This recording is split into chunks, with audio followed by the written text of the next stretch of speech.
Bonjour à toutes et bonjour à tous. Merci beaucoup d'être présents aujourd'hui et comme d'habitude un grand merci aussi aux équipes des GECO qui sont chargées de l'organisation et de la logistique. À chaque fois, les équipes sont formidables et c'est important de le souligner. Alors, je suis Aliette Ovine, je présente l'émission Entendez-vous l'écho sur France Culture et j'ai le plaisir de donc modérer cette conférence aujourd'hui intitulée Garder l'épargne des Européens en Europe. Je tiens à préciser qu'il n'y a pas de point d'interrogation dans aucune mesure, donc ce qui souligne la valeur de l'impératif de la chose. On va être ensemble jusqu'à 17h30 et les 20-25 dernières minutes de cette conférence vous seront consacrées à vous toutes et tous qui êtes dans le public. Donc n'hésitez pas à nous envoyer vos questions par SMS au numéro qui s'affiche juste derrière moi. Tout arrivera sur ma tablette et moi ça me permettra de les transmettre ensuite aux 5 intervenants qui nous font le plaisir d'être là aujourd'hui.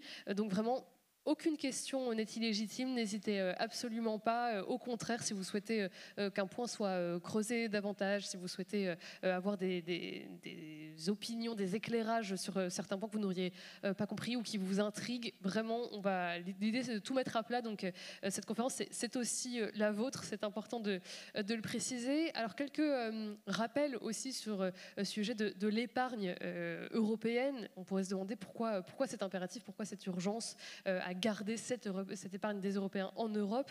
Il faut quand même rappeler que la zone euro, elle est caractérisée par un très fort taux d'épargne des ménages, 15,2% au début de 2025 contre moins de 5% aux États-Unis. On pourrait se dire réjouissons-nous, au moins pour une fois on est en position de force.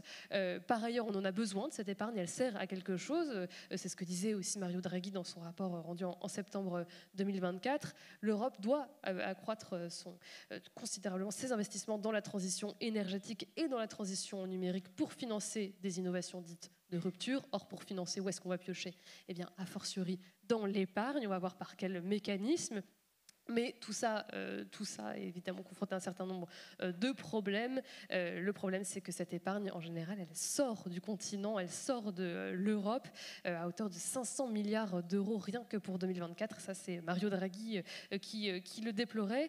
Alors, on va essayer d'envisager avec les 5 intervenants des solutions pour garder cette fameuse épargne européenne, essayer de se demander pourquoi la garder et puis pourquoi ça fonctionne ou ça ne fonctionne pas. Ces 5 intervenants, je vais vous les présenter par ordre alphabétique. À côté de moi, Patrick Artus, vous êtes conseiller économique d'Ossiam, mais également membre du Cercle des économistes. Bonjour et merci beaucoup d'être avec nous aujourd'hui. Emmanuel de la Jonquière, on vous a déjà vu finalement lors de cette conférence. Vous êtes directeur de marché épargne et retraite individuelle chez AXA. Olivier Garnier, vous êtes chef économiste et directeur général de la Banque de France en charge des statistiques, des études et de l'international. Anne Lavigne, vous êtes professeure de sciences économiques à l'Université d'Orléans. Et enfin, Yann Tempero, qui est au milieu de cette table, vous êtes chef économiste du groupe Caisse des dépôts. Alors Patrick Artus, je citais Mario Draghi qui a tiré la sonnette d'alarme. On se souvient qu'en janvier de cette année, c'était je crois dans le contexte aussi de Davos, on avait François Villeroy de Gao qui a appelé à mobiliser l'épargne privée abondante en Europe. Nous ne manquons pas de capital, mais nous manquons de marché de capitaux, a-t-il ajouté. Alors Patrick Artus, pour qu'on comprenne ça, pour qu'on parte sur de bonnes bases, quelle est l'urgence aujourd'hui et quel est fondamentalement le problème avec cette épargne européenne? Oui, bonjour à tous. Bon, vous rappeliez, Aliette, que l'Europe a besoin d'investir énormément. Donc, les estimations de Mario Draghi, et d'ailleurs il a révisé à la hausse ses estimations depuis son rapport, étaient il y a un an que l'Europe devait investir 800 milliards d'euros chaque année dans la transition énergétique, dans le numérique, dans la formation, dans l'éducation. Il s'est ajouté à cette somme depuis les besoins d'investissement dans le matériel militaire et dans les équipements de production de matériel militaire. Et donc, on peut considérer que l'Europe a besoin probablement de plus de 5 points de son PIB d'épargne supplémentaire aujourd'hui. Alors, le problème, c'est que, alors on parle beaucoup de fléchage de l'épargne, mais le fléchage de l'épargne, ça ne veut rien dire. Si vous fléchez l'épargne, elle est utilisée aujourd'hui, l'épargne des Européens, pour la partie, et j'y viendrai, qui n'est pas prêtée au reste du monde. l'épargne, elle sert à acheter des logements, elle sert à prêter à l'État, elle sert à financer les entreprises. Si vous fléchez de l'épargne, et par exemple vous mettez en place des politiques publiques, des politiques de subventionnement d'une certaine forme d'épargne, ben vous allez détourner l'épargne vers cet emploi. Donc, par exemple, si on fait des fonds spéciaux, des livrets spéciaux pour financer de l'industrie, il y aura plus d'épargne qui va financer l'industrie, mais il y aura moins d'épargne disponible pour financer les ménages qui achètent un logement ou l'État, ou les entreprises non industrielles. Et donc, la problématique doit être d'augmenter la quantité d'épargne et pas simplement de router différemment l'épargne existante. Alors là, on touche au problème, hein, le problème du fait que l'Europe perd une partie de son épargne chaque année. Alors il y a une estimation, alors qui vaut ce qui vaut. Alors il n'y a pas de source sérieuse, mais enfin, il y a des sources non sérieuses. Bon, par exemple, Philippe Aghion, donc, qui est prix Nobel, donc ça doit être sérieux, qui dit que, enfin, tout le monde dit qu'il y a à peu près 350 milliards d'euros d'épargne des Européens qui est prêtée aux États-Unis chaque année. C'est un chiffre qui est vraisemblable puisque l'excédent de la balance courante de l'Europe, c'est-à-dire le total que l'Europe peut prêter au reste du monde, c'est plus de 500 milliards d'euros et donc c'est un chiffre qui est vraisemblable. Et donc il faut garder cette épargne en Europe pour pouvoir financer les suppléments d'investissement qui sont nécessaires au rattrapage technologique, à la transition énergétique, etc. Et alors on parlera plus tard des raisons de cette situation et des solutions. Juste remarquer, pour terminer cette première intervention, que si nous ne le faisons pas, on aura une situation extrêmement dégradée. C'est-à-dire que si nous ne faisons pas les investissements dans la transition, nous n'aurons pas de transition énergétique à la vitesse qui est désirable. Si nous ne faisons pas les investissements dans le numérique, ben nous ne rattraperons pas notre retard dans l'intelligence artificielle, dans les semi-conducteurs. Nous ne rattraperons pas non plus notre retard, par exemple, ce qui est lié à la transition énergétique dans la fabrication de batteries, dans la fabrication de voitures électriques. Nous ne rattraperons pas notre retard dans la performance du système éducatif. Donc c'est extrêmement important comme sujet. Ça conditionne tout le succès des tentatives de modernisation et de rattrapage de l'Europe. Merci beaucoup pour ce mot introductif. Juste avant de continuer cette discussion, parce que je vois qu'il y a des publics d'âge très différents dans la salle, qui est à l'aise avec le concept d'épargne, qui sait exactement ce dont on parle quand on parle d'épargne, qui sait où va très précisément son épargne. Est-ce que dans la salle, à main levée, ceux qui sont hyper à l'aise avec le concept d'épargne, est-ce que vous pouvez lever la main ? C'est ce que je pensais. Je vois une nette différence en termes d'âge. Très bien. Ça nous permet d'avoir un bon aperçu pour la suite de cette discussion. Olivier Garnier, il faut donc bien comprendre ce dont on parle aujourd'hui. Et lorsqu'on entend ou qu'on lit Mario Draghi qui nous parle de 500 milliards d'euros rien que pour 2024 qui sortiraient de l'Union européenne, on se rend parce qu'on est bien concentré sur ce problème-là, de cette épargne que les Européens finalement mettent de côté, mais qui part quelque part vers des productions autres que européennes. De quelle épargne parle-t-on au juste ? De quoi est-elle constituée cette épargne ? Alors, tout d'abord, bonjour à toutes et à tous. Alors, avant peut-être de dire de quoi parle-t-on, peut-être en voyant le titre de cette session, « Garder l'épargne des Européens en Europe », moi je dirais plutôt « Utiliser l'épargne des Européens en Europe », parce que cette idée de garder l'épargne, à mon avis, elle ne correspond pas du tout justement à la réalité de ce qui se passe. Parce que de quoi parle-t-on ? Alors tout à l'heure, on a évoqué le chiffre de 500 milliards, alors qui aujourd'hui, d'ailleurs, quand vous regardez la balance courante, c'est-à-dire l'excédent d'épargne par rapport à l'investissement de la zone euro, il est plutôt, en cumulé sur les 12 derniers mois, il se rapproche de 300 milliards. Donc on n'est plus qu'à 2% du PIB, alors qu'avant, on était plutôt de l'ordre de 3% du PIB de la zone euro. Et qu'est-ce que c'est ? Alors, si on peut montrer, j'ai quelques diapositives à vous montrer. Si on regarde un peu, si je prends la zone euro dans son ensemble. Donc, qu'est-ce que ça veut dire quand on dit qu'il y a 300 milliards d'excédent d'épargne en zone euro ? Ça veut tout simplement dire, ça ne veut pas dire que les Européens épargnent trop, vont trop placer leur épargne à l'étranger. Ça veut tout simplement dire que l'épargne nationale, qui est la somme de l'épargne privée et de l'épargne publique, alors L'épargne publique, c'est plutôt de la désépargne, puisque, comme vous le savez, les administrations publiques ont un gros déficit, mais cette épargne-là, elle dépasse le montant d'investissement intérieur. Donc c'est tout simplement, c'est plus un phénomène, c'est pas un phénomène d'allocation de l'épargne. Vous pouvez très bien avoir une balance courante équilibrée avec beaucoup d'épargne qui va à l'étranger, mais ça veut dire dans ce cas-là qu'il y aura aussi beaucoup d'épargne étrangère qui viendra en Europe. Et d'ailleurs, c'est ce qui se passe. Il y a des flux dans les deux sens, et le flux net, ça retrace tout simplement un équilibre macro. Donc si on peut mettre la première diapositive à l'écran, sur cette diapositive, vous avez ce qu'on appelle le bas de la balance courante de la zone euro avec les flux financiers. Et donc, qu'est-ce que ça veut dire? Puisqu'on a un surplus de notre balance courante, ça veut dire que le solde net des capitaux est positif, c'est-à-dire qu'on investit plus à l'étranger qu'on ne reçoit de l'étranger.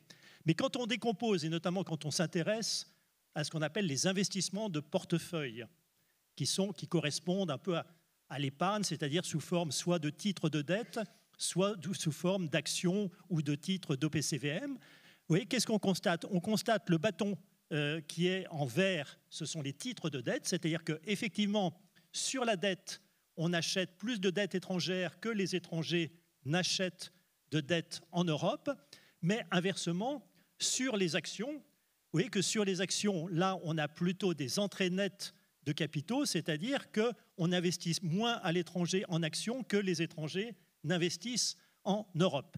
Donc ça, c'est le premier point. Donc il serait faux de dire que finalement, il y a une fuite, on n'a pas assez d'investissement en actions parce que les Européens iraient trop investir en actions. Et d'ailleurs, si on regarde, alors là c'est en flux, si on regarde aussi en stock, y compris valorisation, avec ce qu'on appelle la position extérieure, la position internationale nette, on retrouve le même phénomène, c'est-à-dire que vous voyez que les titres de dette, là on est créancier, on prête au reste du monde là, sous forme de titres de dette, mais inversement, c'est surtout là on est en quelque sorte débiteur en termes d'actions. Donc, qu'est-ce que je tire de cela? C'est que le sujet principal en Europe, il n'est pas tant qu'il y aurait une fuite de l'épargne européenne, il est d'abord, et ça c'est important, qu'on a sans doute une épargne qui est, mais là globalement, et là sans se poser la question d'étranger ou non, mais qui est mal allouée et peut-être qui est trop allouée vers les titres de dette par opposition aux actions. Et donc, dernière remarque un peu pour montrer aussi, là, en regardant les placements en titres de créance et en actions des Européens, où il est là par principaux pays, si je prends par exemple le cas de la France, si je prends le cas de la France, et vous voyez, si je me concentre par exemple sur les actions cotées, qu'est-ce que vous voyez sur les actions cotées? Vous voyez que à peu près 77% de la détention par les Français, les résidents, quand je dis les résidents français, c'est aussi bien, c'est tout confondu, hein, tous agents confondus. Ça veut dire qu'eux, ils sont très majoritairement investis en zone euro et même principalement en France. Alors qu'il faut savoir, vous voyez, le 64% sur le marché français, la capitalisation boursière de la France par rapport à celle du monde, c'est à peu près 3% du monde. Ça veut dire que, normalement, en théorie du portefeuille optimal, on devrait plutôt avoir dans nos portefeuilles quelque chose qui serait proche de 3% de la France. Donc les Français sont très surinvestis en actions françaises. Donc le problème, et je conclurai par là, c'est pas tant qu'on épargne, qu'on va trop acheter à l'étranger, on va trop placer à l'étranger, c'est tout simplement qu'on n'investit pas assez, notamment en actions, que ce soit en actions européennes ou en actions internationales. On voit que le problème est posé grâce à vous, Olivier Garnier. Yann Tempéraud, je vous repose donc la question. Est-ce que le problème, c'est celui d'une fuite de l'épargne vers le reste du monde ou commencer par celui d'une épargne qui s'accumulerait un peu inutilement chez nous et dont on ne ferait rien? Et peut-être, je suis désolée parce que c'est à vous que va échoir cette question-là, peut-être pour raccrocher un peu les wagons, peut-être commencer par nous expliquer finalement, alors non pas ce qu'est l'épargne parce qu'on pourrait en discuter pendant 3 heures, mais finalement, si on part du concept que quand on reçoit son salaire, on utilise une partie pour la consommation courante et les dépenses contraintes. Tout ce qu'on met dans son bas de laine, dans les à côté, finalement, à très grands traits, nous brosser un peu les possibilités qui existent en termes d'épargne. Quand on parle d'épargne, de quoi on parle? Peut-être qu'on connaît bien le livret A et autres lettres, mais voilà, peut-être un petit panorama de ce dont on parle quand on parle d'épargne pour que tout le monde reste avec nous aussi. D'accord. Alors effectivement, lorsque vous avez votre revenu, que vous retirez votre consommation, ce qui n'est pas consommé, c'est de l'épargne. Et le taux d'épargne en France, il est voisine 19% du revenu disponible des ménages. Dans ce 19%, il y a 10% à grosse maille dans lequel on rembourse des crédits. C'est les flux de remboursement des crédits. Et ensuite, le reste, c'est de l'épargne financière. On va investir en actions, en obligations, sur l'épargne réglementée. Et donc l'épargne, c'est un flux. Donc c'est vraiment un flux. Et la somme de ce flux constitue le stock. Le stock, c'est le patrimoine des ménages. Alors, ce qui est intéressant par rapport à ce qui vient d'être soulevé, c'est que, effectivement, est-ce qu'il y a une fuite de l'épargne? Olivier et Patrick nous ont dit, en fait, non, il n'y a pas de fuite.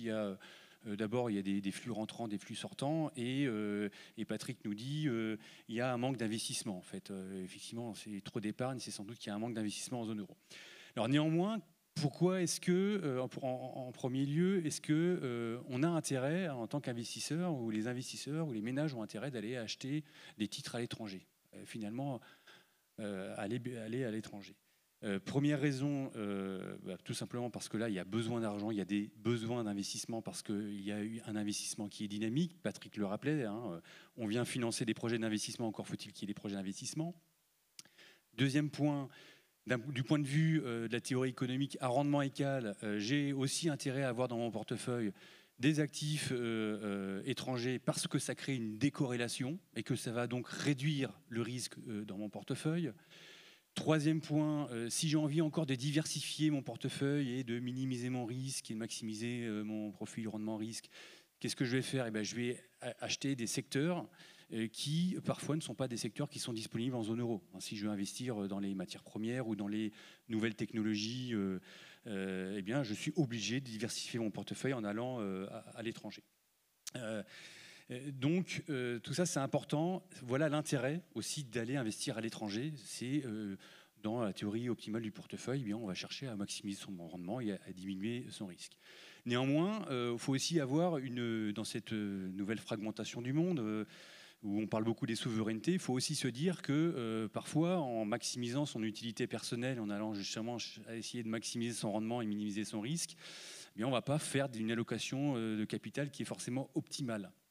Dans le sens où, en investissant à l'étranger, on va parfois investir dans des sociétés qui ont des bilans carbone ou des pratiques en termes de croissance durable moins bonnes que les entreprises européennes. Peut-être aussi qu'en investissant à l'étranger, on va financer des entreprises qui sont déjà les grandes concurrentes des entreprises françaises aujourd'hui ou européennes aujourd'hui. Et donc, quelque part, côté emploi et investissement de demain, on ne joue pas dans notre camp. Donc ça, c'était le premier point. Il ne faut pas stigmatiser l'investissement à l'étranger, mais néanmoins, il faut aussi avoir les facteurs positifs et les facteurs négatifs. Deuxième point, quand on s'intéresse au stock l'épargne, c'est le flux, et le stock du patrimoine financier des ménages européens, il est colossal. Il est 39 000 milliards en brut, 27 000 milliards d'euros en net lorsqu'on enlève le passif. Et lorsqu'on regarde finalement la spécificité de l'allocation de l'épargne européenne par rapport à l'épargne américaine, c'est que 30% des actifs financiers européens sont des actifs liquides, courts, numéraires. C'est du placement qui est du placement à court terme. Aux États-Unis, ce n'est pas 30%, c'est 12%. C'est beaucoup moins. Si on libérait l'épargne de court terme qui viendrait, pardon Patrick, se flécher vers le long terme, enfin qui viendrait se répartir selon le long terme, c'est-à-dire non pas financer le court terme, mais là financer le long terme, on passerait de 30% à 12%, ça serait 7 000 milliards d'euros qui seraient non pas placés en actifs liquides, mais qui pourraient être placés en obligations d'entreprise, en actions, en capital risque, dans le financement des infrastructures, bref, en investissement de long terme. Et ça, c'est hyper important. Les ménages américains le font et on en voit le résultat. En faisant ça, on se prive de rendement. Le patrimoine financier des ménages américains, depuis 2009, il a évolué 3 fois plus que le patrimoine financier des ménages européens. parce qu'ils ont une allocation un peu plus offensive, un peu plus risquée. Quand il y a plus de risques, il y a plus de rendement. Ensuite, lorsqu'on regarde entre 2013 et 2023, le financement envers le capital risque, donc le capital risque, c'est ce qui fait les champions de demain dans la technologie, dans le biomédical, etc. C'est 0,2 points de PIB par an en zone euro et 0,7% aux États-Unis. C'est 3 fois plus. Donc, il ne faut pas s'étonner que derrière, on ait, par exemple, un déclassement au niveau technologique. La part des brevets européens dans le monde en 2014 était de 20%. En 2024, elle n'est plus que de 10%. On innove moins, on a moins de capital, et donc on a finalement une économie qui n'est pas assez bien irriguée en capital risqué. Et dernier point, il y a quand même une partie de l'épargne dans un pays de la zone euro qui est la France. Il y a une partie de cette épargne de très court terme qui est utilisée à des fins de très long terme, et je parle là de votre épargne réglementée. Imaginez, vous avez 600 € en livret A, livret développement durable ou en livret d'épargne populaire. Sur ces 600 €, 2 tiers, donc à peu près 400 €, sont centralisés à la Caisse des dépôts. La Caisse des dépôts, c'est une institution publique qui est sous surveillance de membres du Parlement. Donc on est là pour accompagner les politiques publiques. Et on sécurise cette épargne et on sécurise donc ces 400 € d'épargne qui sont centralisés à la Caisse des dépôts. Comment sont utilisés ces 400 € d'épargne réglementée? Alors d'abord, il n'y a pas 1 € qui dort. Il y a 200 € qui sont déjà prêtés aux collectivités locales pour faire des prêts pour les stations d'épuration, les infrastructures durables, de transport, de mobilité, etc. etc. Vous avez énormément de prêts qui ont été octroyés aux bailleurs sociaux pour qu'ils construisent des HLM, pour qu'ils réhabilitent des HLM. On fait des prêts à 20, 30, 40, 50, 60 ans, des prêts qui sont des prêts donc de très très long terme. Et nous, ce que l'on fait, c'est qu'on transforme donc cette épargne très liquide et très peu risquée à court terme en emploi de très très long terme. On ne le fait pas en substitution du capital privé, pas en substitution des prêts bancaires, hein, puisqu'on n'intervient pas sur des maturités qui sont couvertes par le secteur bancaire. Donc, on le fait en complément, et c'est une singularité européenne. C'est-à-dire qu'on arrive, avec ce modèle du fonds d'épargne et de l'épargne réglementée, à transformer, sans finalement que le ménage le sache, mais maintenant vous le savez en tout cas, et en tout cas sans que ça lui coûte, puisque ce dispositif n'est ni coûteux pour les ménages, ni coûteux pour l'État, eh bien on arrive à faire cette transformation qui permet de faire de l'investissement long et qui répond aux besoins longs. Quand on a financé une infrastructure, on ne fait pas des prêts roulants à 3 mois avec de l'épargne très très liquide. On ne fait pas des prêts bancaires à 7 ans qui sont des prêts destinés aux entreprises. Lorsqu'on a une infrastructure ou un logement, ça s'amortit sur 30 ou 40 ans ou encore plus sur du foncier, et bien là, il est normal d'avoir du capital long en face. Et c'est l'objet de cette transformation de l'épargne courte par la Caisse des dépôts dans la gestion de l'épargne réglementée. On voit qu'il y a des solutions qui existent. On a presque envie de se demander si ça existe chez nous en France, pourquoi ne pas le mettre au niveau européen. Avant cela, Emmanuel de la Jonquière, il faut quand même se demander s'il y a une forme de spécificité. On parle de l'épargne européenne, on parle des Européens. Est-ce que, si on remonte vraiment aux origines du problème, est-ce qu'il y a une spécificité du marché français cette fois? Est-ce que nous, Français, on a un comportement spécifique dans cette histoire d'épargne et de façon aussi non seulement de la flécher, mais de l'utiliser de façon générale? Oui, bonjour à toutes et à tous. Peut-être pour commencer, dresser un panorama très rapide du patrimoine des Français. Le patrimoine des Français, c'est peu ou prou 17 trilliards d'euros. Sur ces 17 trilliards, on a 6 trilliards qui sont de l'épargne du patrimoine financier. Ce patrimoine financier, c'est un tiers de l'assurance vie, c'est un tiers des livrets réglementés, donc le livret A, le PEL, le CEL, l'ensemble des livrets réglementés. Et ensuite, on a un dernier tiers, c'est les titres type action, type OPCVM, type un entrepreneur qui a des parts dans son entreprise, qui constitue le dernier tiers de ce patrimoine financier. Ça veut dire quand même que quand on regarde la part d'actifs risqués dans l'ensemble du patrimoine des Français, en fait, la part d'actifs risqués au sens action, elle est quand même pas énorme. Et elle est, si je sors les actifs qui sont détenus par des entrepreneurs qui sont vraiment eux, c'est-à-dire ils en vivent, c'est dans leur, ça constitue leur travail au quotidien. Et ben en fait, en assurance vie et dans les PEA, c'est à peu près 600 milliards. Et c'est essentiellement par l'assurance vie. Et ça, c'est intéressant parce que l'assurance vie, finalement, c'est fléché. Alors là, je m'inscris un peu, enfin, je vais avoir un discours un peu complémentaire à ce que disait Patrick Artus. L'assurance vie, malgré tout, c'est conseillé par un distributeur. Et ça permet notamment, justement, d'avoir un peu plus d'actifs risqués dans les contrats d'épargne. Et donc, ça permet d'augmenter le risque.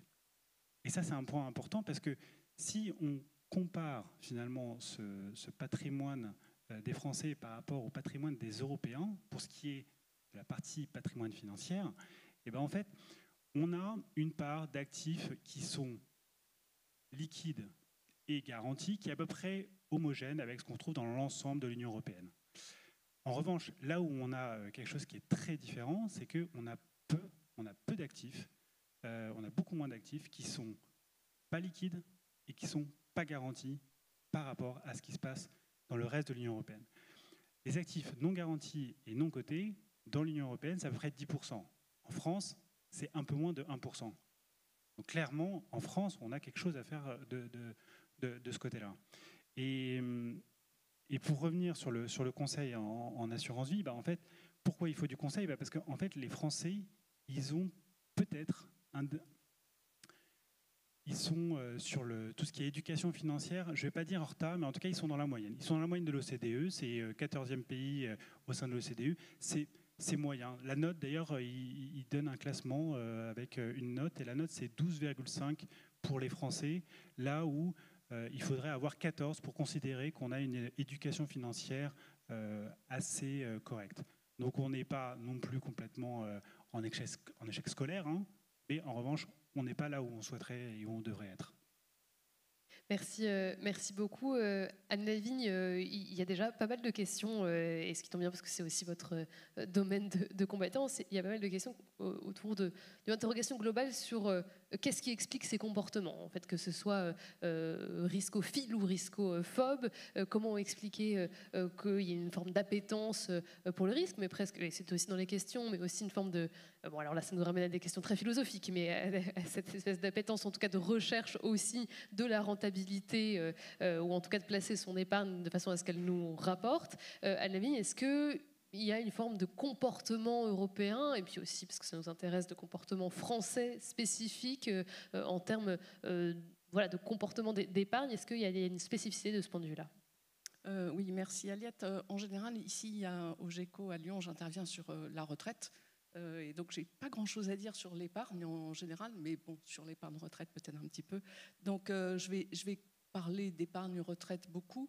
Alors, la singularité de la France dans le paysage européen et mondial, c'est que notre système de retraite, il est tourné vers la répartition, il est financé en répartition. Ça veut dire que les cotisations des gens qui travaillent en ce moment servent à financer les pensions des retraités du moment.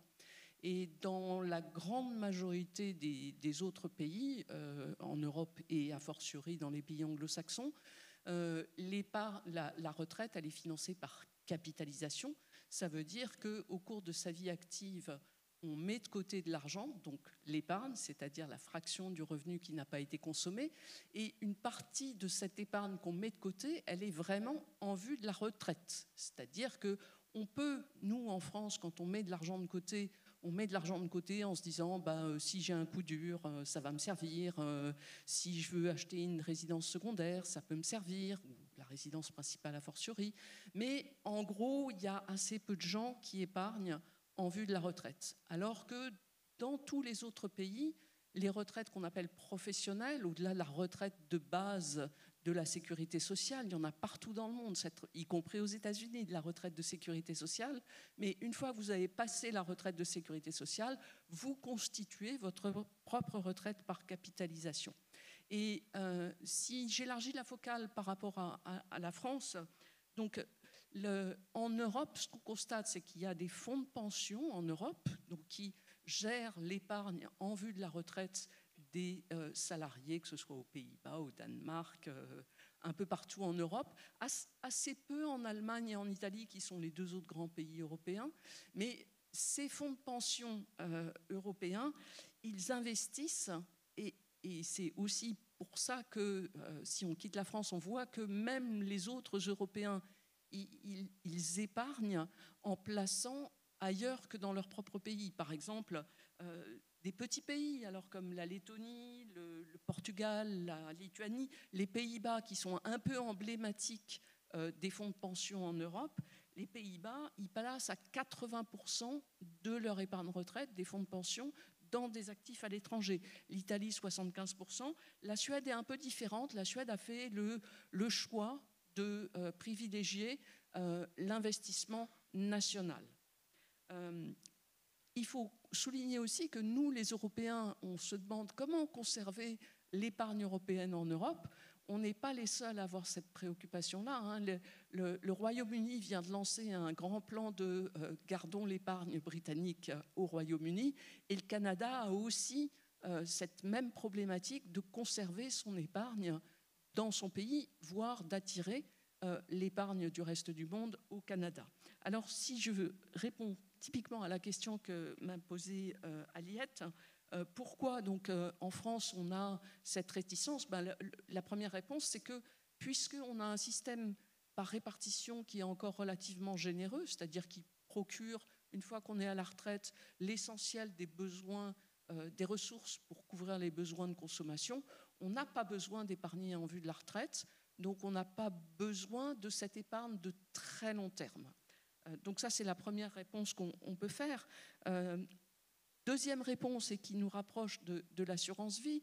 L'assurance vie, elle a été encouragée en France dans les années 70-80, un peu vue comme un produit de substitution à l'épargne retraite. Et en gros, on a vendu aux Français l'assurance vie en leur disant « souscrivez des contrats d'assurance vie ». À l'époque, on vous subventionnait la souscription d'un contrat d'assurance vie, on vous versait de l'argent pour que vous-même versiez de l'argent. Donc c'était quand même subventionné fiscalement, et c'était en vue du moyen-long terme. Alors le moyen-long terme, ça s'est traduit fiscalement par le fait que tout ce que vous gagnez sur ce que vous épargnez pendant 8 ans, si vous l'épargnez au moins pendant 8 ans, les retraits que vous faites des contrats d'assurance vie sont exonérés d'impôts, enfin pas exonérés totalement, mais ont une fiscalité plus favorable que le reste de la fiscalité.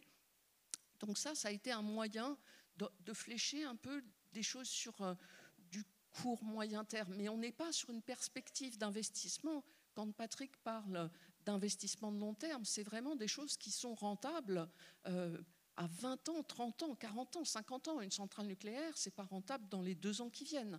Et donc, il faut se placer sur du long terme. Et évidemment, quand on a de l'épargne retraite, si on commence à investir dans un fonds de pension à l'âge de 25 ans, on a une perspective d'investissement de très long terme avec une épargne qui est bloquée. Si c'est vraiment un fonds de pension en capitalisation, c'est un produit tunnel, on n'y touche pas jusqu'au moment où on arrive à la retraite. Donc les Français, ils ont une préférence pour la liquidité qui est en gros guidée par le fait que le système de retraite est par répartition, à très grosse maille, hein, mais c'est quand même l'argument principal.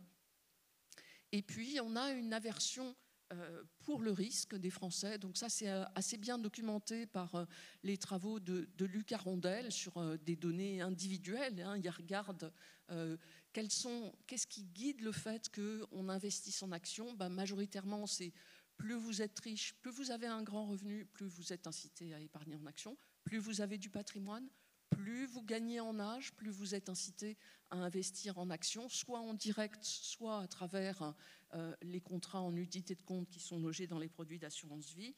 Et aussi, plus vous êtes âgé, plus vous êtes investi en actions. Merci beaucoup, Anne Lavigne. Il y a beaucoup de questions qui se posent grâce à votre réponse, qui est une vertu. Yann Tempero, il y a un point qu'il faut absolument préciser, et puis ça rejoint aussi une question qu'on a posée très tôt finalement dans cette discussion. L'idée que, en fait, est-ce qu'on sait exactement qui décide de où va l'épargne? Cette question, elle nous dit que la plupart des Européens épargnent sur leur compte en banque, livret A, PEL, mais ils n'ont aucune idée d'où va leur épargne précisément, et encore moins dans quel pays. En fait, c'est très intéressant parce que c'est la question de la responsabilité. On dit les Français seraient peut-être plus frileux parce qu'il y a une aversion pour le risque, au contraire une appétence pour davantage de rendement, mais est-ce que c'est vraiment l'individu, le kidam moyen qui a un peu d'épargne, qui décide de où va son épargne? Oui, le choix, il est fait par l'épargnant en association, aux conseillers bancaires, aux gérants de patrimoine. Après, on peut imaginer, il existe des systèmes dans lesquels l'épargnant, et c'est le cas à travers le cas du livret A, mais encore une fois, c'est une spécificité européenne dans lequel il ne sait pas forcément qu'il investit dans le temps long, parce qu'il a un placement qui est liquide et qui a capital garanti, a revenu qui est expliqué décidé par la Banque de France et le gouvernement, avec une formule assez précise, des fonds qui sont garantis par l'État. Et derrière, l'État procède, la Caisse des dépôts procède à cette transformation de cette épargne-là. Après, il faut savoir que 80% des épargnants qui privilégient l'épargne de court terme le font parce que, sondage IFOP, ils ont des craintes de perte. Une méconnaissance des autres actifs financiers qui sont à disposition et le manque de transparence des autres actifs financiers.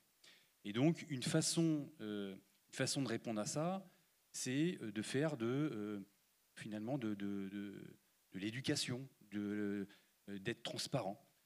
Ça passe par, on le disait tout à l'heure, expliquer l'angoisse et la peur de l'investissement, c'est pas tout à fait la même chose.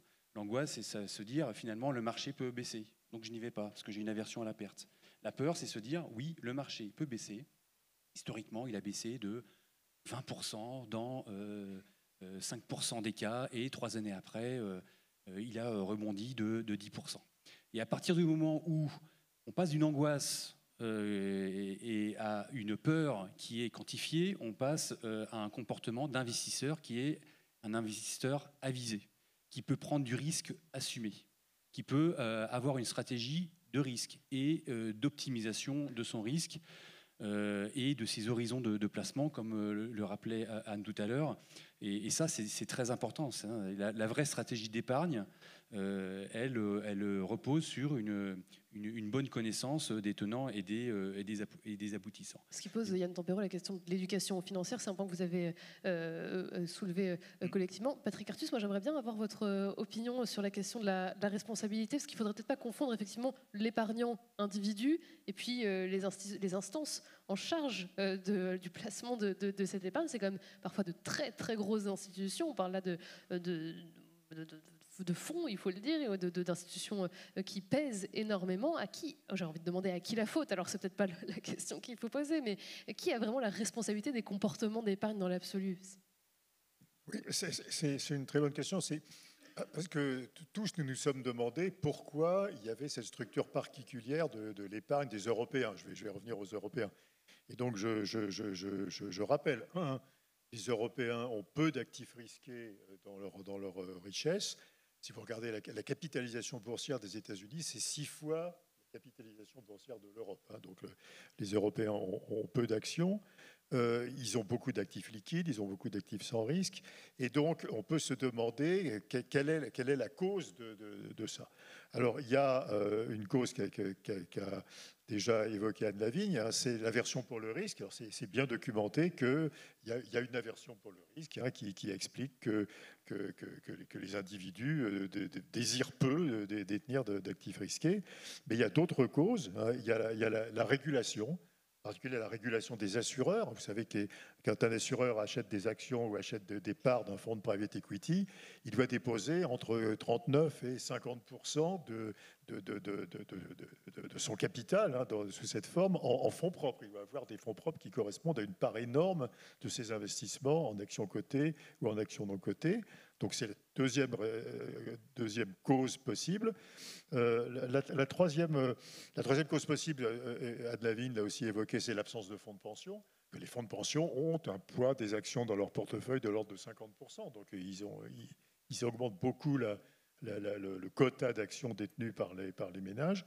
Et puis la dernière cause, et qu'on n'a pas encore évoquée, et que je crois être la plus importante en réalité, c'est la faiblesse de la rentabilité du capital en Europe par rapport aux États-Unis, par exemple.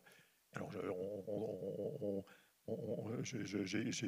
j'élaborerai plus tard, mais je crois que en réalité, c'est la cause majeure, parce que même si vous résolvez le problème d'aversion pour le risque, c'est assez intéressant, contrairement à la théorie du cycle de vie qui dit que plus un individu est vieux, plus il doit avoir peu de risques dans son portefeuille. En réalité, ce sont les vieux qui détiennent les actions.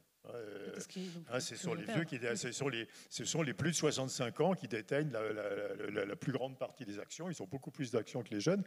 Et donc l'aversion au risque n'est pas probablement déterminante. Vous avez normalement une forte aversion au risque quand vous êtes vieux. La régulation des assureurs, c'est une très forte influence probablement. Mais bon, si on avait des fonds de pension, mais il resterait cette faiblesse du rendement du capital. Et je veux dire, et donc ce n'est la faute de personne. C'est la faute de la structure économique. Alors il y a deux causes à la faiblesse du rendement du capital en Europe par rapport aux États-Unis. Si vous investissez dans une entreprise européenne, vous aurez à peu près 9% de rentabilité de vos investissements. Si vous investissez dans une entreprise américaine, vous aurez 18% de rentabilité de vos investissements. Donc, si vous êtes un fonds de pension, un individu, vous préférez les actions américaines. Et Anne montrait que les fonds de pension d'Europe du Nord investissent massivement en actions, en particulier américaines. Alors, pourquoi il y a cette faible rentabilité de l'épargne investie en Europe? Il y a deux causes possibles. C'est le sous-investissement. Les entreprises européennes et les États européens sous-investissent, en particulier dans les nouvelles technologies. Et donc le poids de l'industrie des nouvelles technologies est très faible en Europe par rapport à ce qu'il est aux États-Unis, ce qui réduit mécaniquement le rendement d'investissement en actions ou en actions non cotées. Et puis la deuxième cause, c'est le partage des revenus. Et aux États-Unis, les entreprises gardent l'essentiel des gains de productivité. Donc les salaires réels augmentent beaucoup moins vite que les gains de productivité. En moyenne, aux États-Unis, dans les 20 dernières années, les salaires réels ont augmenté comme le tiers des gains de productivité. Donc les entreprises ont accaparé une partie du progrès technique, une partie importante du progrès technique, alors qu'en Europe, les salaires réels augmentent à peu près comme les gains de productivité. Donc les entreprises distribuent à leurs salariés les gains de productivité. Et alors, je finis là-dessus, ça me rend assez pessimiste sur la possibilité de régler ce problème de sous-investissement et en actifs risqués en Europe. Et parce que, d'une part, le problème du sous-investissement chronique dans l'économie, le problème de la sous-exposition aux nouvelles technologies, c'est un cercle vicieux. C'est-à-dire que comme votre épargne part à l'étranger, vous n'avez pas assez d'épargne pour investir domestiquement, et donc vous ne faites pas assez d'investissement, et donc votre capital est peu rentable, et donc vous continuez à investir à l'étranger.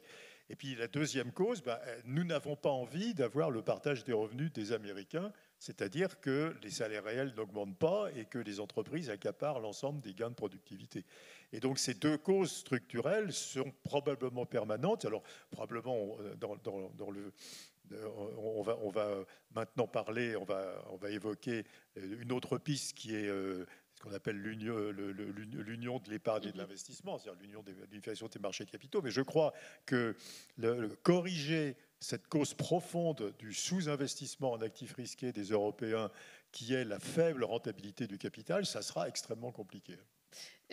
Juste un petit message à l'équipe technique avant de poursuivre la discussion. Je tiens aussi à signaler que la tablette s'est éteinte parce qu'elle n'a plus de batterie, ce qui m'empêche d'avoir accès aux questions que j'imagine très nombreuses dans le public. Donc voilà, si on pouvait résoudre ce petit problème technique-là. Emmanuel de la Jonquière, on a commencé finalement à aborder de plein pied la question des solutions. Alors Patrick Artus nous dit que ça le rend pessimiste parce que finalement on se rend compte que c'est une question de système, tout simplement de système économique, de structure même de nos entreprises, où on pourrait espérer qu'il y ait plus d'entreprises dans la tech qui permettrait d'avoir des investissements qui seraient un peu plus rentables pour les épargnants. Est-ce que vous partagez ce constat-là, cette idée que c'est structurel finalement, ou est-ce que, et j'en reviens à ma question de la responsabilité, est-ce qu'il y a quand même une responsabilité de la part des épargnants, merci beaucoup, des épargnants en tant qu'individus, ou vraiment de ceux qui relaient cette épargne-là, qui pourraient eux impulser cette idée de décider de se saisir d'une forme d'épargne européenne? Est-ce que c'est à eux? On parlait des problèmes d'éducation financière. Est-ce que c'est vraiment ça le problème à partir du moment où on espère quand même que les professionnels du placement de l'épargne n'ont pas de déficit en termes d'éducation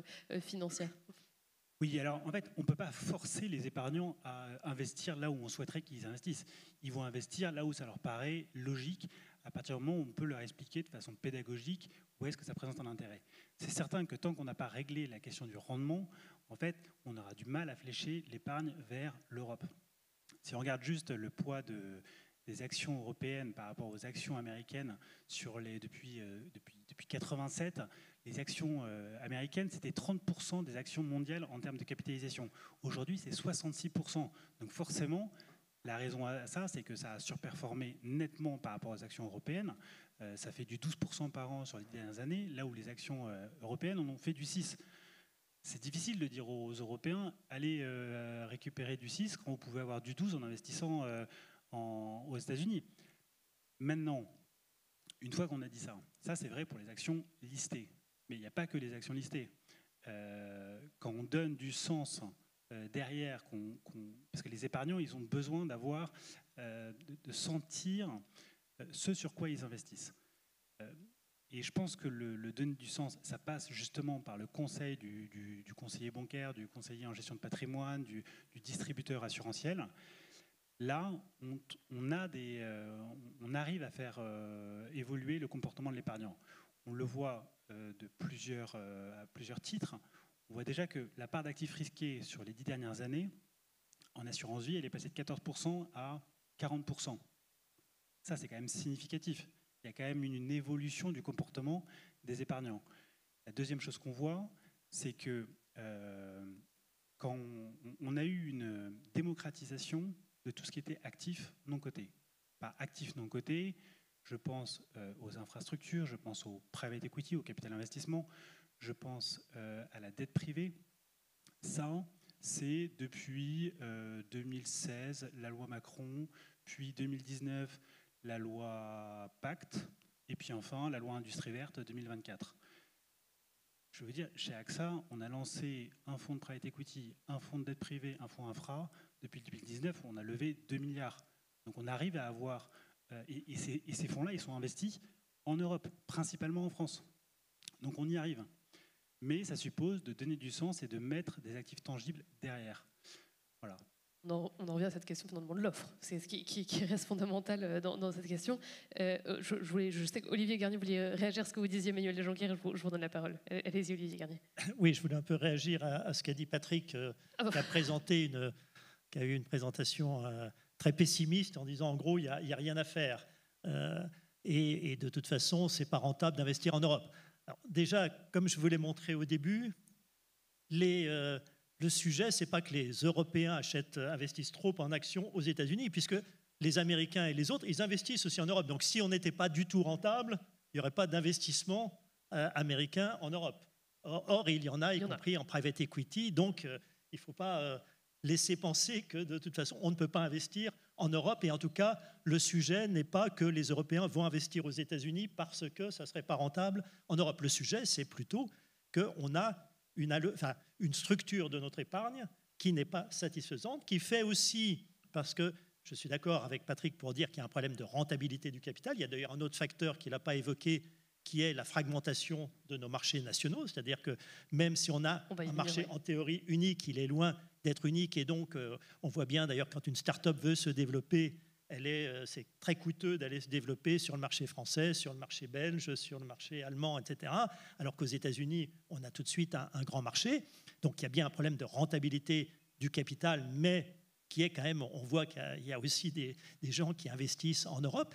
Après, il y a un problème de ce qu'on appelle le coût du capital, parce que justement, si on a une mauvaise structure de l'épargne, ça veut dire que le coût du capital, le coût des fonds propres, va être plus élevé, et donc justement la barrière pour investir va être encore plus haute. Et donc le moyen d'abaisser ce coût du capital, c'est d'agir sur cette structure de l'épargne. Alors c'est un des objectifs justement de ce qu'on appelle l'Union pour l'épargne et l'investissement, qui fait partie de cet objectif-là. Il y a aussi le développement, on en a parlé, de l'épargne retraite, puisque effectivement ce n'est pas seulement un sujet d'aversion au risque, mais une épargne qui est à long terme sera nécessairement plus orientée vers les actions. Il y a des moyens aussi de faire de la capitalisation mutualisée. On avait quelque chose, on avait lancé en France il y a pas mal d'années, mais finalement on l'a un peu stoppé, ça s'appelait le fonds de réserve pour les retraites, qui était un moyen finalement, l'idée de départ, c'était, même si on a des régimes par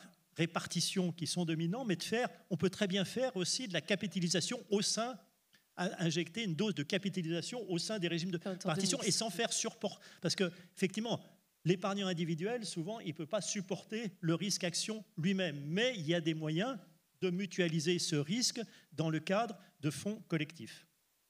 Anne Lavigne, peut-être sur cette question, ou Emmanuel Jonquière, je vous voyais, c'est juste que comme cette question-là de l'épargne retraite vous concerne plus directement, est-ce qu'effectivement l'idée d'une forme de compromis, ce serait entre capitalisation et puis un système plus français, serait une solution, une piste à envisager?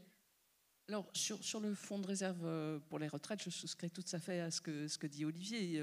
On avait un outil formidable qui a été mis en place au début des années 2000, qui a commencé à être doté et à monter en charge. Et puis, à partir d'un certain moment, les pouvoirs publics ont jugé plus raisonnable de moins l'abonder, voire de ne plus l'abonder, voire de puiser dans le fonds de réserve.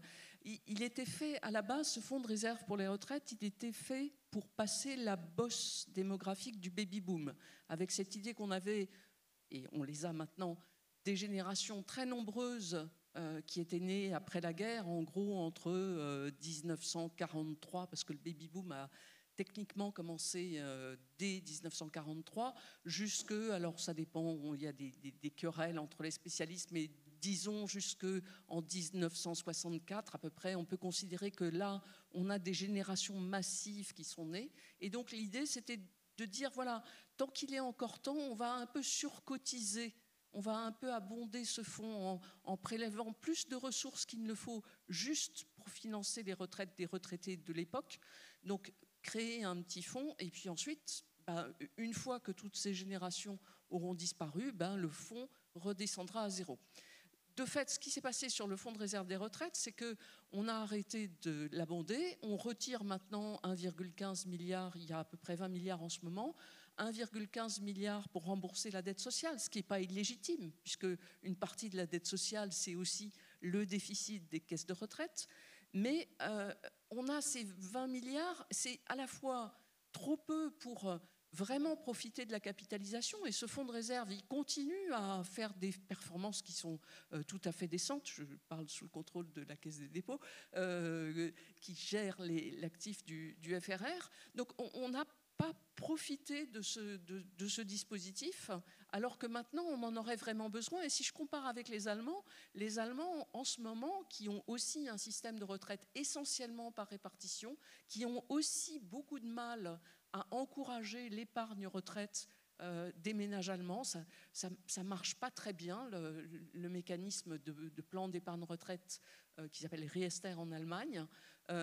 Mais eux, parce qu'ils ont un peu plus de latitude financière en termes de dette publique, ils envisagent de créer un fonds de dotation de 200 milliards d'euros qui va générer des produits, puisque par le jeu de la capitalisation et du rendement globalement des marchés financiers, on va pouvoir générer plus de recettes qu'on aura à débourser pour combler le déficit de la répartition. Donc, sur le plan de l'épargne retraite, on a des solutions. l'Europe a essayé de créer un produit, alors ça s'appelle le European Pension Product, qui est un plan d'épargne pan-européen. Il n'a pas été conçu en fait pour générer du rendement. L'idée, c'était pas ça. C'était pas de dire aux gens investissez là-dedans parce que vous aurez du bon rendement. Il a été essentiellement conçu pour favoriser le déplacement des travailleurs, la mobilité des travailleurs au sein de l'Europe. Mais finalement, des travailleurs qui sont très mobiles au sein de l'Europe, il n'y en a pas tant que ça. Du coup, personne ne connaît ce PEPP. Et donc là, on a un peu un échec et on est en train de relancer un peu la pompe à idées pour favoriser l'épargne longue des ménages européens à travers un nouveau produit, mais je crois qu'on en parlera tout à l'heure. Oui, tout à fait. On voit que les initiatives se multiplient à ce sujet-là. Emmanuel Delajonquière, vous souhaitiez réagir? Oui, parce qu'en fait, il y a déjà un produit qui existe en France sur la retraite. C'est le plan épargne retraite. Pour le coup, il a été lancé en 2019. Et là, franchement, on peut se dire, ça marche parce que c'est des taux de croissance de 20% année après année. Il y a aujourd'hui 15% des actifs qui sont équipés, alors que le produit, il a été lancé en 2019. Donc en fait, il y a une appropriation, une adoption de ce produit qui est très forte et qui à chaque fois, et on le voit, dit qu'on reparle de la réforme des retraites, dit qu'on parle retraite, capitalisation, en fait, les Français, ils se disent, moi je vais penser à ma retraite et du coup je vais aussi quand même mettre un bout sur ces plans épargne retraite. Donc, il y a des produits qui existent en France. Je ne suis pas certain qu'il y ait besoin de créer des nouveaux produits. Les dispositifs en France, on a le PEA, on a l'assurance vie, on a le PER, on a tout ce qui est possible, qui existe, c'est accessible aux épargnants français.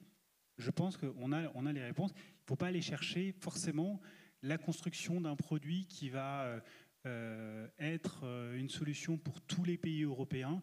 Parce que jusqu'à présent, à chaque fois que ça a été lancé, ça n'a pas marché au niveau européen. Pour le coup, à chaque fois, ça a toujours échoué jusqu'à présent. Donc, on a des produits en France qui marchent. Essayons de les maintenir, de ne pas les casser, parce qu'il y a toujours des tentatives de les revoir pour les ajuster. Mais en fait, quand on les ajuste, il y a toujours, le risque, c'est qu'on enraye la machine. Et là, en revanche, pour le plan épargne retraite, ça marche très bien, donc il faut qu'on reste sur cette bonne dynamique, parce que c'est dans l'intérêt des Français.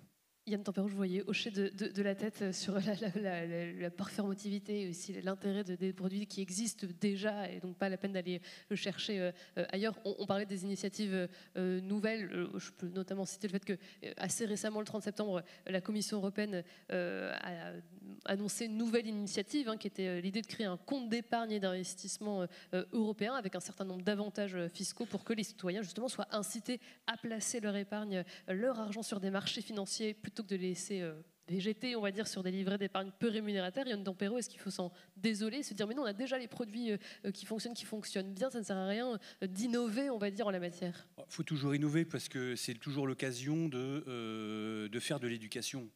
Et de prendre conscience finalement de comment on travaille notre épargne, quelle est la destination de l'épargne, et donc tout ce qui ramènera de l'argent du court terme vers le long terme, que ce soit de façon indirecte via les produits d'assurance vie, via l'épargne réglementée, eh bien ça viendra nourrir les besoins d'investissement qui sont colossaux.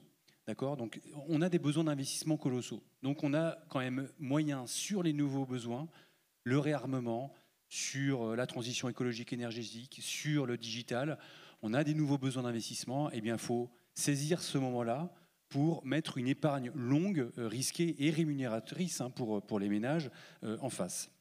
Ce qu'il est important de rappeler également, c'est qu'il y a un nouveau produit qui a été sorti par BPI France, qui est dans le groupe Caisse des Dépôts, qui est de la part de capital d'entreprises qui vont financer l'armement. Et c'est accessible à tous les ménages à partir de 500 €. C'est une façon de démocratiser l'épargne un peu plus risquée. Et là, je ne veux pas dire fléché parce que je ne veux pas froisser Patrick, mais orienté vers le financement de l'armement dont on a besoin. Après, je suis d'accord avec Emmanuel. On a quand même un écosystème qui est assez vaste en termes de produits. Et il y a quelques sujets à traiter. Le sujet, c'est l'aversion pour le risque, on en a parlé, introduire la capitalisation parce que ce sont ces fonds-là qui travaillent à long terme, qui rapportent aux ménages à long terme et qui font les investissements de long terme. Et on a un sujet de risque. Et de risque de profondeur des marchés de financement en France et en Europe. C'est ce que j'allais vous dire. Et on n'a peut-être pas suffisamment souligné cet enjeu-là. Et parce que en fait, c'est ça l'enjeu aussi d'une épargne dite européenne. Parce que Patrick Artus, on pourrait se dire bon, bah, à quoi bon? On a dit qu'on avait finalement des produits qui marchaient pas si mal, au moins en France. Et pourtant, on entend parler d'une idée d'union des marchés de capitaux. On y revient. Est-ce que c'est ça tout l'enjeu? Finalement, de se dire, on l'a dit avec Anne Lavigne, qu'il y a des marchés trop petits, Pays-Bas notamment, où il n'y a tout simplement pas assez de profondeur, pas assez d'opportunités. Est-ce qu'en fait c'est à ça que sert l'Europe? Offrir une forme de perspective plus profonde et lutter contre cette fragmentation dont on a parlé? Oui, je crois que les marchés financiers européens sont segmentés, comme d'ailleurs tout en Europe. Les politiques. Il n'y a pas de politique industrielle unique, il n'y a pas de politique budgétaire unique, il n'y a pas de politique fiscale unique, et il y a des marchés financiers qui sont segmentés. Il n'y a pas de régulateur unique, par exemple, pour les marchés boursiers. Il y a une multiplicité de régulateurs. Donc, si vous voulez distribuer un produit financier dans plein de pays européens, vous devez le faire valider par toutes les autorités, les AMF locales. C'est vrai aussi pour les banques, hein, pas simplement pour la finance de marché. C'est une banque.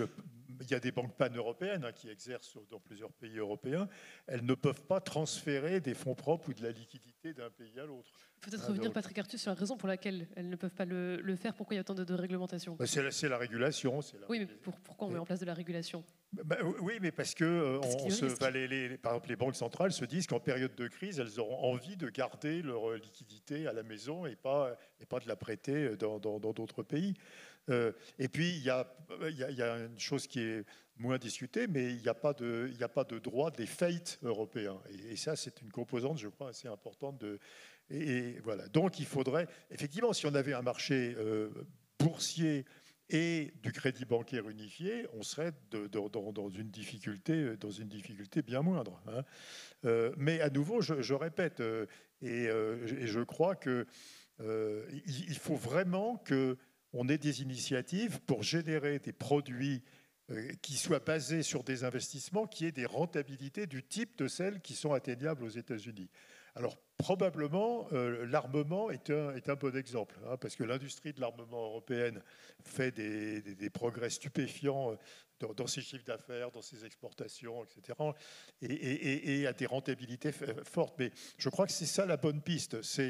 Alors, je déteste le fléchage de l'épargne, mais ça se fera automatiquement. Si vous proposez des produits d'épargne qui sont fléchés sur des emplois, sur des investissements en Europe, qui ont une rentabilité identique à la rentabilité qu'aurait cette épargne aux États-Unis, vous allez détourner de l'épargne des États-Unis et ramener de l'épargne en Europe.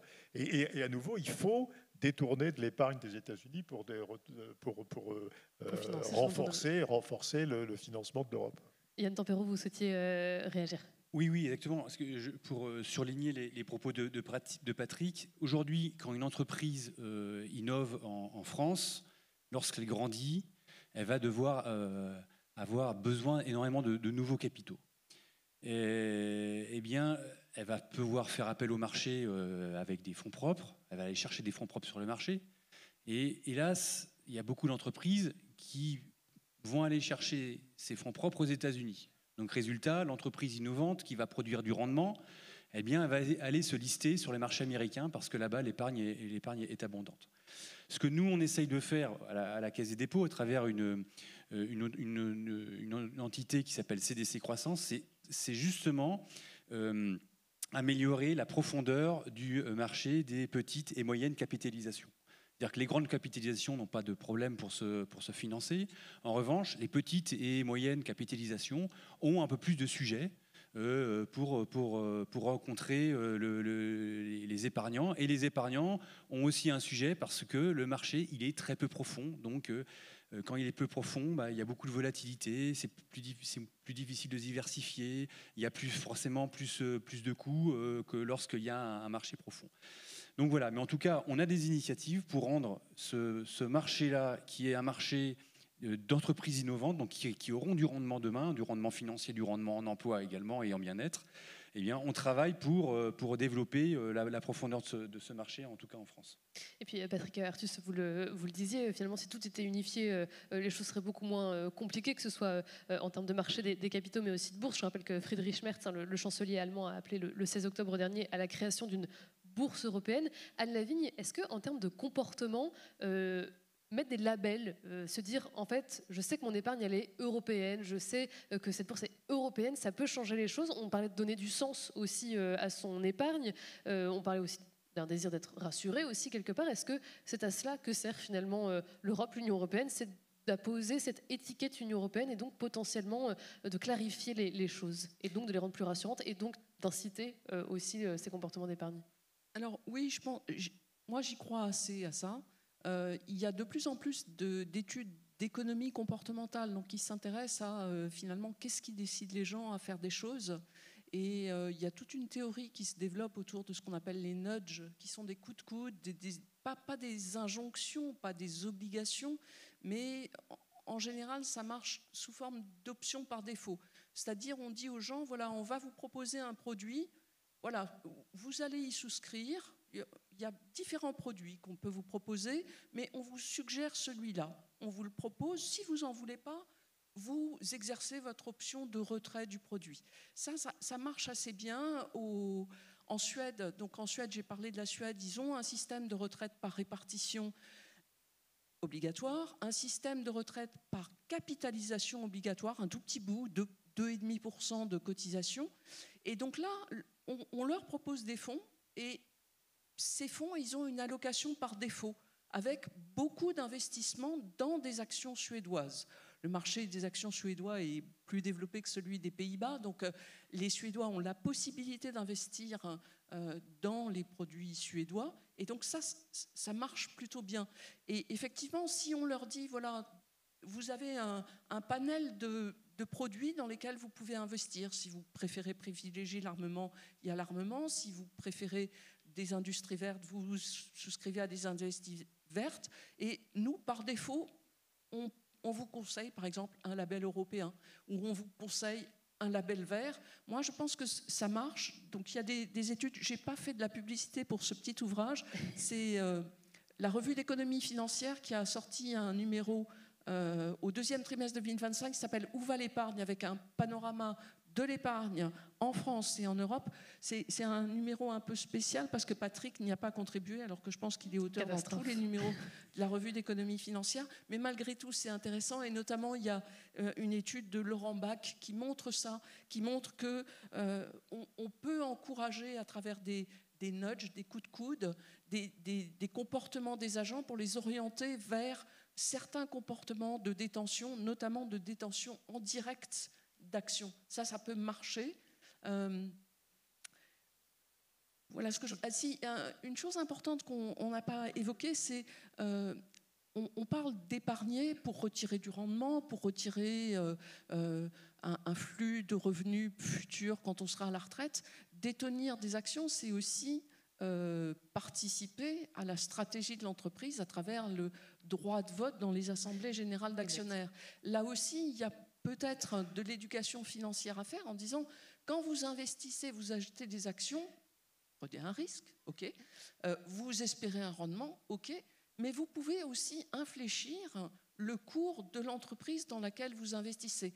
En Europe, on n'est pas très friand, enfin les Européens ne sont pas très armés pour faire ce genre de choses. Aux États-Unis, ils le font très volontiers, à tel point que jusqu'à la crise financière, il y avait le Conseil des investisseurs institutionnels avait une liste des entreprises qui étaient blacklistées pour défaut de performance. On disait, n'investissez pas là-dedans, c'est pourri.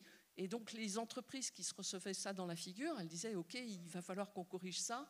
Le Conseil des investisseurs institutionnels ne publie plus cette liste des entreprises qui ont sous-performé. En revanche, il publie des listes d'entreprises qui sont vertes.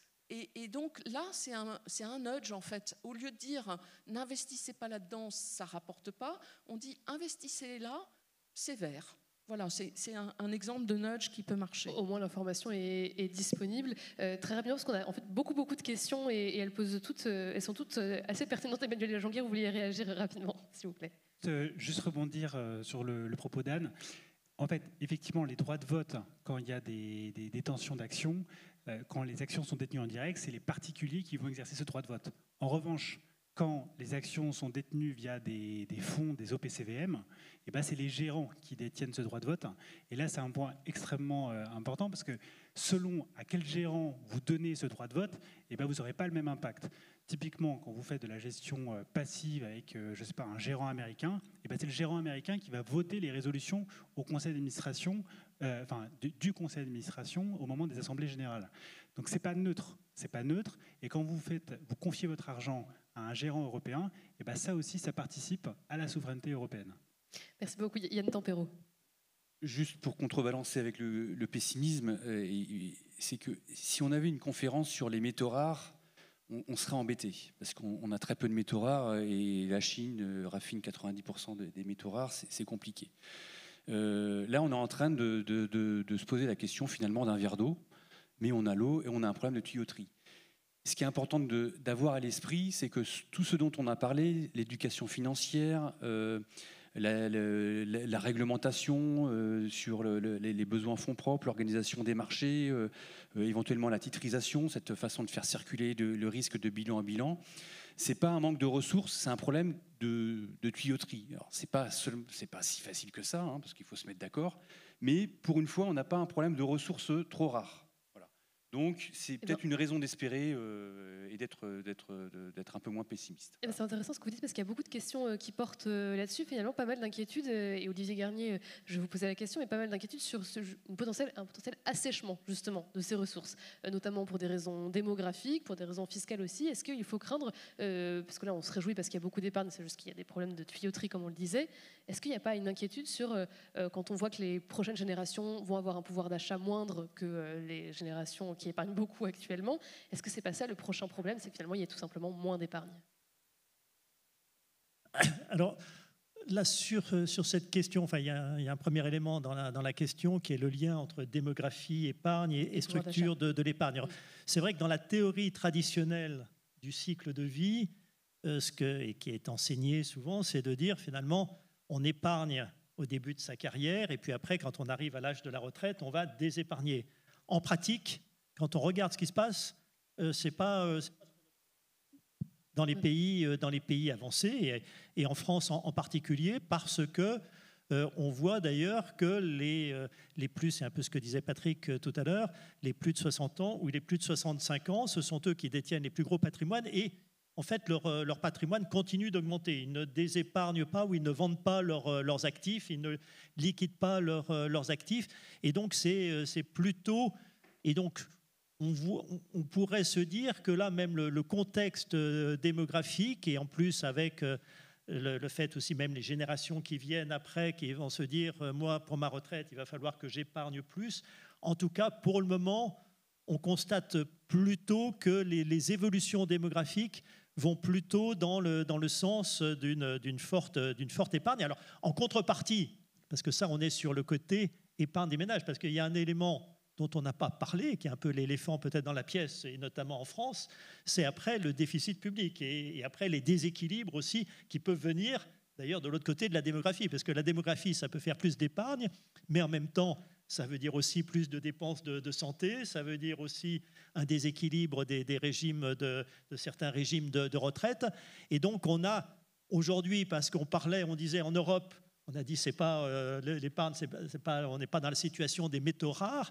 Si je prends non pas le cas de l'Europe dans son ensemble, mais le cas de la France dans son ensemble, la France, elle n'a pas un excédent de sa balance courante. Alors, elle est revenue à peu près au voisinage de l'équilibre, on n'est plus très loin de l'équilibre, mais en gros, ça veut dire que même si on a beaucoup d'épargne privée, on a aussi beaucoup de désépargne publique, et donc ça veut dire que finalement, in fine, notre épargne privée, elle est complètement absorbée par la désépargne publique. Donc là, il y a aussi un sujet par rapport à ça, et donc, en tout cas, par rapport aux évolutions démographiques que vous mentionnez, il y a un peu ce phénomène-là où on peut se dire, peut-être avec le vieillissement, il y a d'ailleurs eu cet été à Jackson Hole un groupe d'économistes qui a présenté un papier sur ce thème, disant à la fois on pourrait avoir, via les évolutions démographiques, à la fois une forte augmentation des dettes publiques et puis en même temps une forte augmentation de l'épargne. C'est un peu la situation, d'ailleurs, c'est un peu la situation du Japon, qui est un peu un indicateur avancé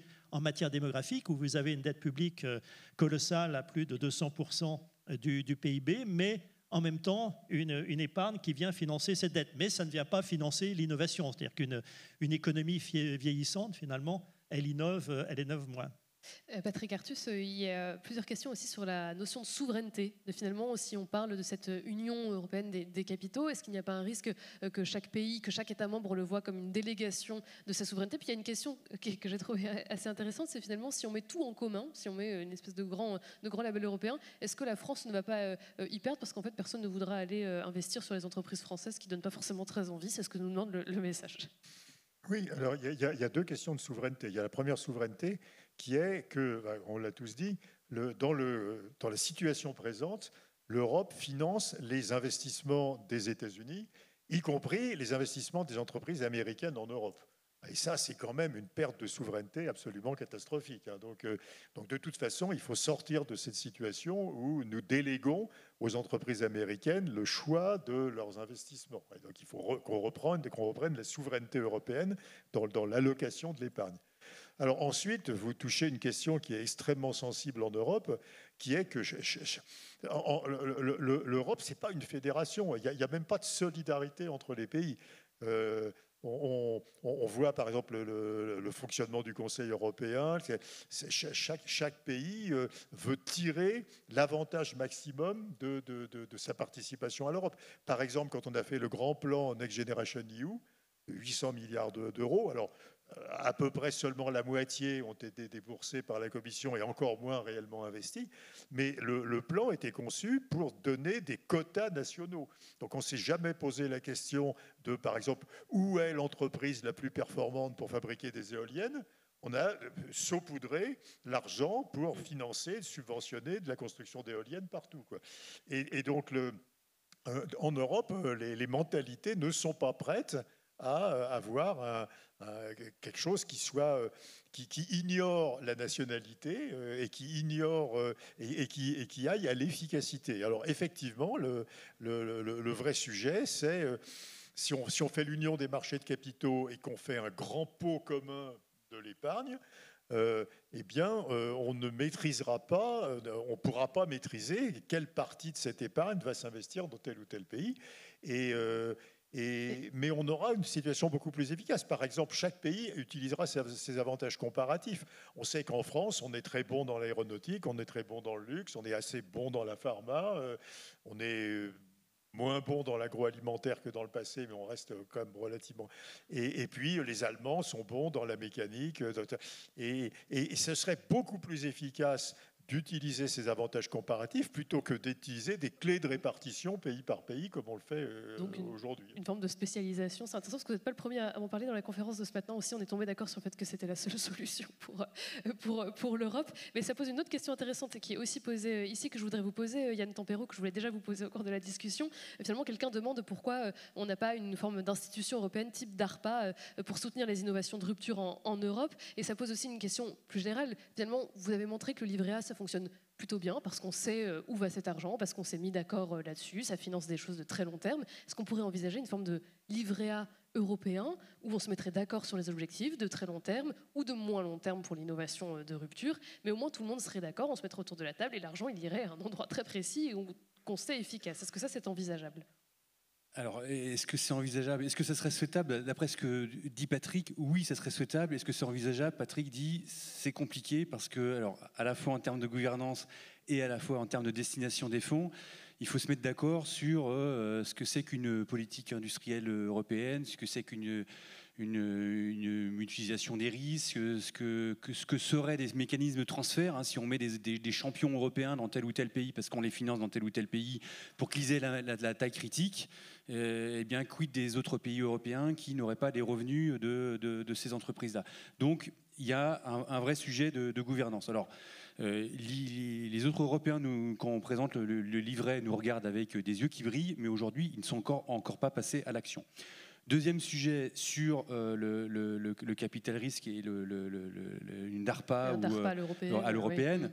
Oui. Ce que dit notre nouveau Nobel, Philippe Aghion, et qui dit qu'un des succès des États-Unis, c'est finalement d'avoir eu cette réussite dans l'acceptation de l'investissement public dans des projets qui éventuellement font des pertes parce qu'ils sont très innovants et très risqués, mais au risque de gagner, de générer des champions, non pas des champions nationaux ou continentaux, mais des champions mondiaux.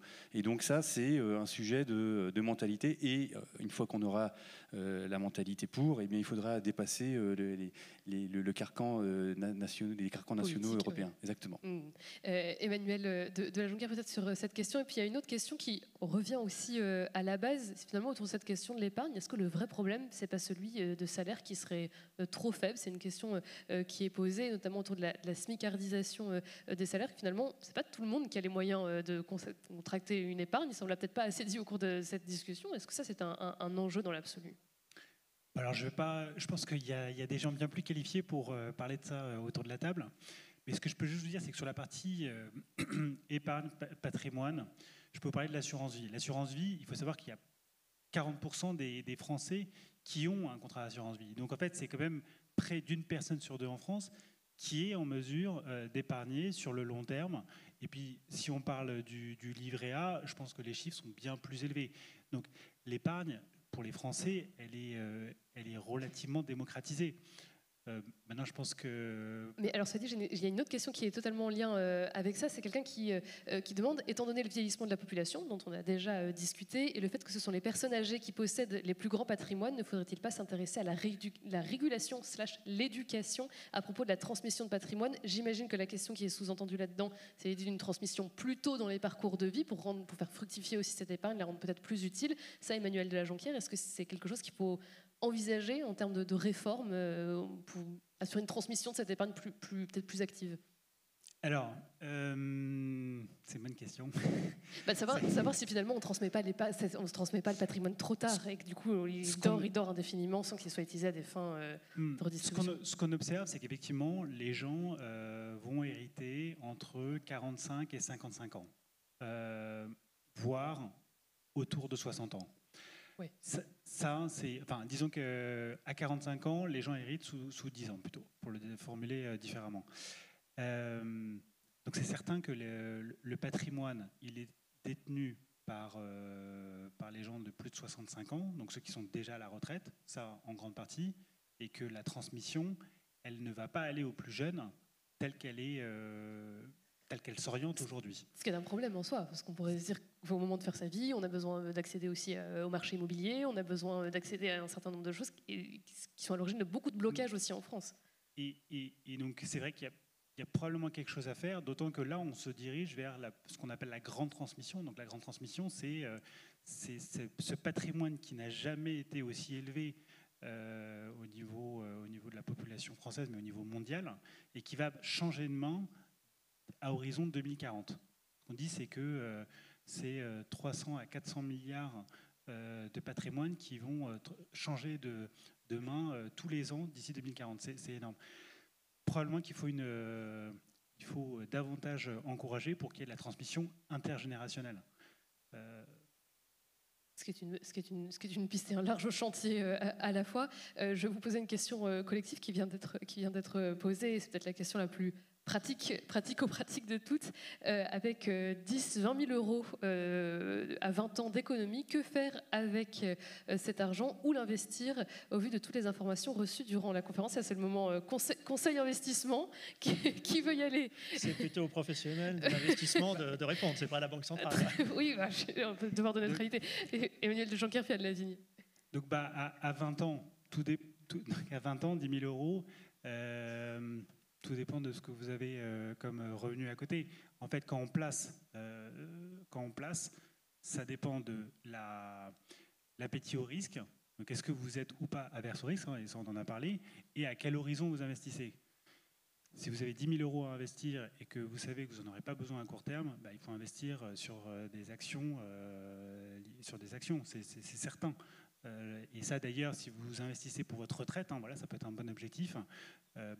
Clairement, à 20 ans, vous devez être diversifié entre les différentes actions.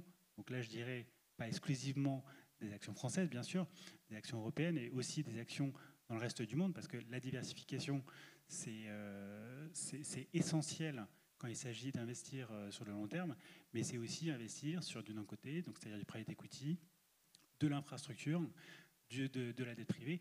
Et juste un point d'ailleurs là-dessus sur l'infrastructure. C'est vrai qu'on a parlé beaucoup de la rigidité peut-être du cadre français. Mais ce que nous disent les Américains quand ils viennent en France, les gérants américains, c'est qu'ils disent, mais vous savez, en France et en Europe, vous avez la chance d'avoir un cadre qui est stable, qui est rigide. Et quand il s'agit d'investir sur les infrastructures, c'est un avantage concurrentiel énorme, parce qu'en fait, on investit sur le très long terme et on sait dans quoi on s'embarque. Aux États-Unis, par exemple, eux, leur problème, c'est que tous les 4 matins, la réglementation, elle peut changer. Donc en fait, ils construisent un business model qui, 1 an après, peut être complètement revu. Ils ont le problème inverse. Et ça, il ne faut pas le sous-estimer, parce qu'on voit de notre prisme ce qui ne va pas, mais de l'autre côté, ils voient aussi que tout n'est pas parfait. Voilà. Anne-Lavigne, je vous laisse réagir et ensuite je laisserai le mot de la fin à Patrick Artus. Oui, je ne vais pas dire dans quoi il faut placer, mais j'aimerais dire dans quoi il ne faut pas placer, parce qu'on parle de garder l'épargne des Européens en Europe, on parle d'un très faible taux de détention d'actions en direct en France, donc les Français ne détiennent pas des actions en direct, ils en détiennent à travers des fonds, des organismes de placement collectif, mais on entend en ce moment des détentions en direct de crypto-actifs qui me paraissent très inquiétants. Et donc, s'il y a parmi les jeunes gens de cette salle de se dire qu'il y a de l'argent facile à faire en achetant des bitcoins, mon conseil, c'est non. Parce qu'on ne sait pas la valeur fondamentale d'un bitcoin. En sus de ne pas savoir la valeur fondamentale d'un bitcoin et qui ne tient que par l'espérance de gain, mais c'est la confiance. Il faut savoir que quand on achète du bitcoin ou quand on achète de l'or, il n'y a rien de plus improductif. On ne va pas financer une entreprise, on ne va pas financer d'emploi, on ne va pas financer une innovation, on ne va pas financer une infrastructure. Donc voilà, en termes de destination de l'épargne, qui va derrière travailler pour faire du rendement financier, mais du rendement aussi extra-financier pour créer la croissance de demain et le bien-être de demain, là, sur 20, on est à 0. Donc il y a quand même tout un panel, et c'est mauvais pour le climat en plus, comme le dit. On parlait du donc il y a un grand panel, mais c'est vrai que ce qu'il ne faut pas faire, c'est ça, et ce qu'il faut faire, c'est comme le disait Emmanuel, c'est se rapprocher d'un spécialiste. Oui, mais même non, mais pour qu'on ait de l'argent à investir, il faut aller voir son banquier et il saura vous conseiller. L'assureur, bien sûr. Ouais, évidemment, voilà pour les conseils d'investissement. Patrick Artus, je vous laisse le mot de la fin. Peut-être nous dire si vous êtes moins pessimiste qu'au départ, peut-être. Non, mais je voudrais redire ce qu'a dit Yann. C'est vraiment extrêmement important. Malheureusement, on voit aujourd'hui un détournement de l'épargne vers les crypto-monnaies, vers l'or. Et c'est complètement déraisonnable. Nous manquons d'investissement. On ne doit pas stériliser l'épargne. Et donc, je suis extrêmement choqué, par exemple, que la communauté des banques centrales contribue à la hausse du prix de l'or en achetant des masses d'or. La Banque de France devrait arrêter d'acheter de l'or, vendre son or et investir dans l'économie. Ensuite... On ne vend pas, mais nous n'achetons pas. Hein. Oui, mais enfin, l'ensemble des banques centrales a triplé ses achats d'or. La Banque centrale de Chine. Oui, mais la Réserve fédérale... et voilà. Et donc, je crois qu'il faut... J'étais dans une conférence la semaine dernière où quelqu'un a défendu l'idée selon laquelle tout ça, c'était des combats d'arrière-garde. Nous étions un pays vieillissant, donc personne n'aurait envie d'investir en Europe. Il fallait repérer les pays jeunes, y mettre toute notre épargne et vivre des revenus de cette épargne. Donc ça, j'appelle ça la thèse défaitiste. C'est la thèse défaitiste. Ça veut dire, bon, il n'y a rien à faire. De toute façon, comme on vieillit, ben, on ne pourra pas rentabiliser l'épargne. Et donc, il faut l'investir en Inde, en Afrique, etc., dans les pays où il y a plein de jeunes et qui feront fructifier cette épargne. Alors, je crois qu'il faut résister à la thèse défaitiste. Donc, il faut rapatrier l'épargne, mais pas en faisant n'importe quoi. Donc, par exemple, rapatrier l'épargne, ben, ça veut dire robotiser aussi beaucoup plus. Hein, l'Europe a un taux de robotisation et un taux d'utilisation de l'intelligence artificielle dans ses entreprises qui est extrêmement faible par rapport à ce qu'on pourrait souhaiter. Et donc, rapatrier l'épargne, ça va vouloir dire faire plein d'autres politiques. Ça veut dire des politiques de modernisation, des politiques de modernisation des entreprises, etc. Donc, c'est une possibilité, mais ça ne donnera de résultat que si on échappe à ce piège de rentabilité faible de l'épargne en Europe. Écoutez, il est pile 17h30. Allez, venez nous voir après, parce qu'il n'y a pas de micro qui circule, je suis désolée.